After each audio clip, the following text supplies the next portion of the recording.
Alors forcément, si tu crois dans le marché américain, tu vas être obligé d'acheter cet ETF. Personnellement, j'ai du S&P 500 dans mon portefeuille et j'ai encore une fois des très bonnes performances. Si jamais tu crois plutôt dans la technologie américaine, donc par exemple l'IA ou la tech en général, tu pourras retrouver d'autres alternatives comme le S&P 500 sur la tech, donc vraiment dédié à la technologie américaine, où là la répartition va être différente. Donc la répartition, c'est assez simple, c'est de quoi va être constitué ton ETF. Donc un ETF classique S&P 500, tu vas retrouver un peu de tout, donc sur tous les secteurs. Mais là, on va plutôt être sur la tech. Donc là, on va retrouver plutôt Apple, Microsoft, Broadcom, Nvidia, vraiment tout le fleuron américain de la tech.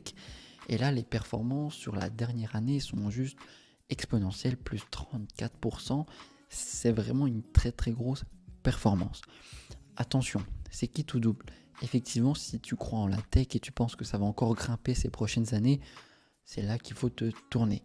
Mais si jamais la tech a une petite secousse, comme il y a eu dernièrement avec l'IA chinoise DeepSeek, qui a retourné le marché, Nvidia qui a perdu 18% en une journée, et bien là ton ETF il va vraiment prendre très cher. Donc c'est vraiment à réfléchir et c'est en fonction de toi, ce que tu crois. Si tu penses que ça va vraiment évoluer dans le bon sens, ça peut être intéressant d'investir dans ce secteur.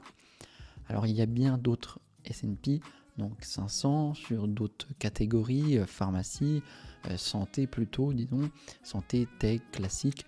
Donc après c'est à toi de regarder et de savoir sur quoi tu préfères investir, sur quel secteur.